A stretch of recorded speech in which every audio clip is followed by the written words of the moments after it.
Video and good afternoon. Last video में मैंने आपको बताया था what are the rights of a bailee. इस वीडियो में हम लोग बढ़ेंगे और आगे बढ़ेंगे, दैट इज़ प्लेज। हम लोग आते हैं प्लेजेस क्या होता है, बेलमेंट ऑफ प्लेजेस क्या होता है, हम लोग आज ये जानेंगे। तो आज की वीडियो में हम लोग यही जानने वाले हैं। तो अगर आपने अभी तक सब्सक्राइब ना किया हो तो सब्सक्राइब कर दीजिए ताकि आपको और भी अच्छे अच्छे वीडियोज़ मिले। तो चलिए स्टार्ट करते हैं। तो क्या होता है डेफिनेशन ऑफ प्लेजेस। सेक्शन 170 तक हम लोग पहुंच गए। 148 में हम लोगों ने शुरू किया था बेलमेंट, तो अब 172 में आ गए हैं। और the contract act defines pledge को डिफाइन करता है। 172 ऑफ द सेक्शन 172 डिफाइन करता है प्लेज को। और द कॉन्ट्रैक्ट एक्ट 1872 का इंडियन का the bailment of goods as security for payment of a debt, मतलब कोई कर्जा, मतलब कुछ ये मान लीजिए आपने सोना गिरवी रखा है, तो उसके आपने सिक्योरिटी मनी कुछ होता है ना, वो चीज़ को आप बोल सकते हो प्लेज हो सकता है। और परफॉर्मेंस ऑफ अ प्रॉमिस, कोई तो प्रॉमिस को पूरा करने के लिए होता है।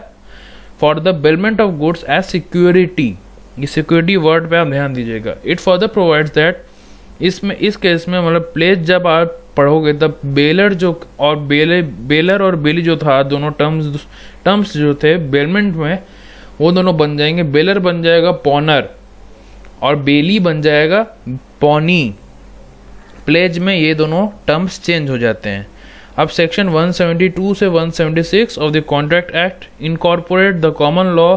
172 से 176 प्लेज से regarded England, common law of England से रिगार्ड करता है। अब हम लोग जानेंगे what are the essential elements of pledge. जैसे कि हम लोगों ने पढ़ा था what are the essential elements of a contract, वैसे ही हम लोग पढ़े थे what are the essential elements of a valid bailment. अब हम लोग पढ़ेंगे what are the essential elements of a valid pledge. Following are the essential elements of a valid pledge. पहला इसमें चार आता है डिलीवरी ऑफ पोजेशन, एक्चुअल और constructive of the property pledged, the delivery for securing a डेप्ट, the special interest of the pawnee, और आता है उसके बाद pledge to retain pledged property until डेप्ट फुल्ली डिस्चार्ज्ड। अब हम लोग ये सारा एक एक करके पढ़ने वाले हैं, ठीक है। तो आता है पहले डिलीवरी ऑफ पोजीशन, एक्चुअल और constructive of the property pledged. The first essential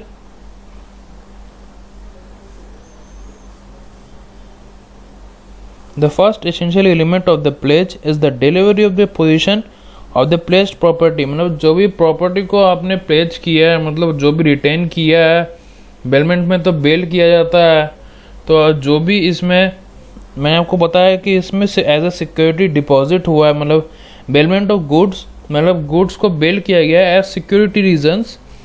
तो वो सब अगर उस सर्टेन गुड्स का delivery of the possession of the pledged property को कहते हैं delivery of position.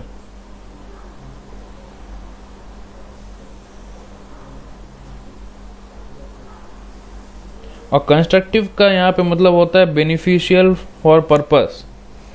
The first essential element of the pledge, मैं फिर से पढ़ रहा हूँ, the first essential element of the pledge is the delivery of the possession of the pledged property. जो भी प्रॉपर्टी को प्लेज कर लिया गया है, जो भी रिटेन कर लिया गया एज अ सिक्योरिटी, कि तुम एक पर या फिर परफॉर्मेंस ऑफ द प्रॉमिस के लिए वो प्रॉपर्टी को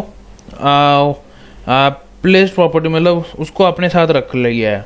द डिलीवरी ऑफ पोजीशन में इधर भी जो प्रॉपर्टी को डिलीवर करेगा या फिर सर्टेन गुड्स को डिलीवर करेगा, वो कंस्ट्रक्टिव भी हो सकता है, बेनिफिशियल फॉर पर्पस भी हो सकता है, या फिर एक्चुअल भी हो सकता है। अब हम लोग आते हैं केस लॉस में। रीव्स, पहला आता है Reeves versus Capper, is an illustrative case on constructive, ये कंस्ट्रक्टिव डिलीवरी के ऊपर केस लॉ है। In this case the captain of the ship placed his chronometer to device, आप मान लो एक्स। तो ये कैप्टन जो था जहाज का, उसने अपना chronometer ex with his employ, मतलब अपने एम्प्लॉयर के साथ प्लेज किया, ठीक है, एज द शिप ओनर।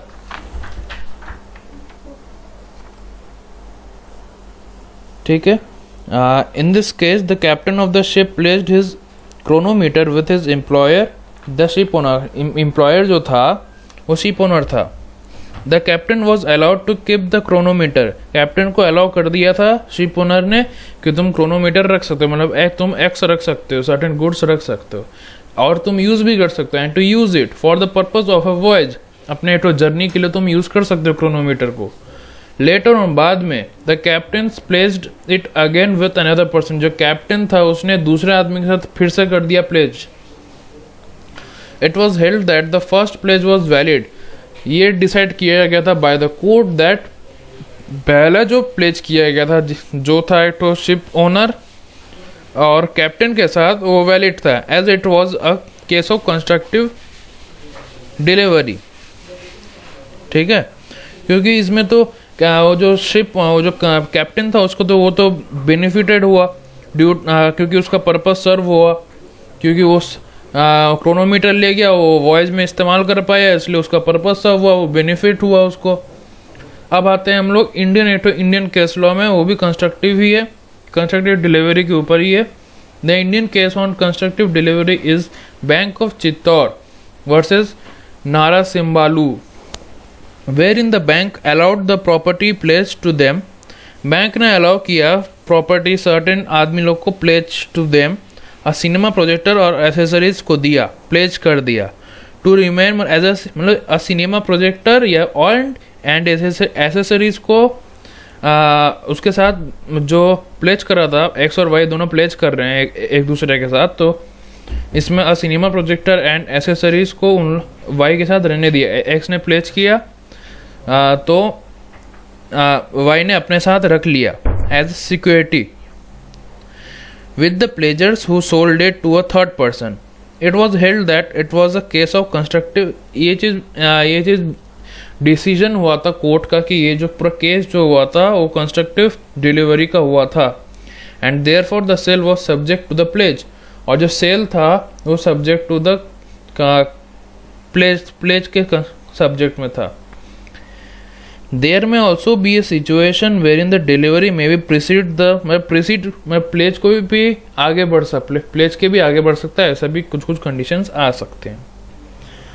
तो हम लोग अब आते हैं हम लोग next essential elements. The delivery for securing a डेप्ट।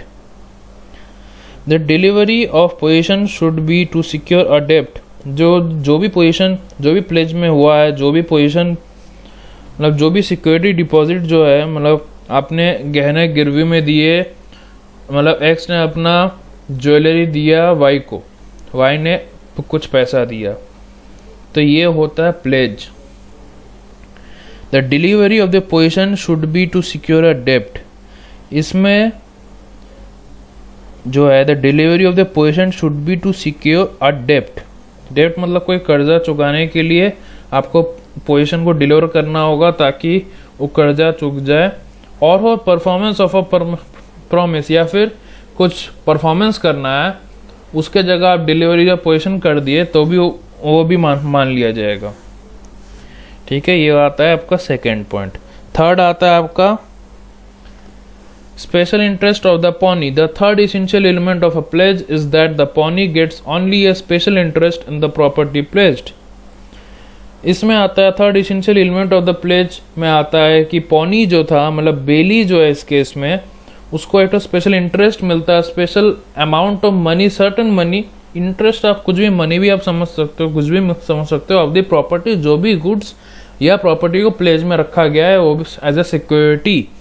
The property pledged remains the property of the pawnor of subject. जो प्रॉपर्टी प्लेज किया जा रहा है वो बेलर का ही, मतलब पॉनर का ही रहेगा, पॉनर का सब्जेक्ट का ही रहेगा, of course to the pledge and reverts to him after the discharge of the डेप्ट। मतलब जब डेप्ट पूरा हो जाएगा after the discharge of the डेप्ट, तो वो वापस प्लेज टूट सकता है। केस लो ले लेते हैं, Percy F Fisher versus Ardeshir Hormasji Gazdar. The pawnee has a special property in the thing pledged. Pawnee के पास कोई तो स्पेशल प्रॉपर्टी है इन द थिंग प्लेज, जो भी चीज़ को प्लेज में लिया गया है, while the general property continues, but the general property जो था उसके पास वो कंटिन्यू करता है to remain with the owner, owner के पास जनरल प्रॉपर्टी रहेगा। The pawnee is the bailee या फिर pawnee is entitled to retain the goods for payment, जिस बेली जो है वो इंटाइटल्ड है कि वो अपना गुड्स को अपने पास रखे for the payment of the डेप्ट, मतलब जो भी डेप्ट है वो अपने पास रख के वो डेप्ट को चुका सकेगा, डेप्ट को भरपाई कर सकेगा।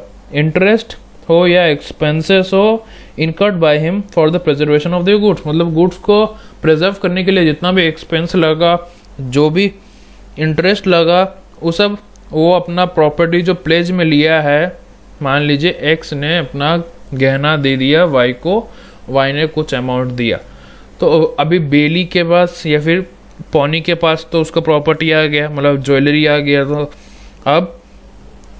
अब उस ज्वेलरी को या फिर आप समझ लो आम दे दिया, तो आम को या फिर कुछ सर्टेन गुड्स को दे दिया, सर्टेन गुड्स को आप उसको प्रिजर्व करने के लिए जो भी खर्चा होता है वो आपको बेलर को बेली को देना पड़ेगा, मतलब कि पॉनर को पॉनी को देना पड़ेगा। यही होता है इसका थर्ड पॉइंट। और आखिरी पॉइंट जो आता है एसेंशियल एलिमेंट्स में आता है pledge to retain pledged property until डेब्ट फुली डिस्चार्ज। प्लेज जो रहेगा, जो सिक्योरिटी डिपॉजिट, जो सिक्योरिटी मनी के हिसाब से रहेगा कि एज अ सिक्योरिटी हम ये तुमसे ले रहे हैं, एडवांस दे रहे हैं, the pledged may retain the pledged property until his डेब्ट इज फुल्ली डिस्चार्ज, मतलब जब तक कि डेब्ट पूरा भरपाई नहीं कर दिया जाता है, पूरा फुल्ली एकदम डिस्चार्ज नहीं किया जाता, तब तक प्लेज में जो प्लेजी है, मतलब जो जिसके पास जो प्रॉपर्टी है, अभी करंट प्रॉपर्टी जिसके पास जो है, वो अपने पास प्रॉपर्टी रख सकता है, जो प्रॉपर्टी प्लेज किया गया है, मतलब कि पॉनी इसमें अपना पॉनर के दिया हुआ प्रॉपर्टी अपने पास रख सकता है जब तक कि उसका जो डेप्ट उसको फुलफिल करना है वो पूरा नहीं हो जाता, अंटिल हिज डेप्ट इज फुल्ली डिस्चार्ज। अगर पूरा हो जाता है तो डेप्ट तो डिस्चार्ज हो जाएगा, टूट जाएगा, खत्म।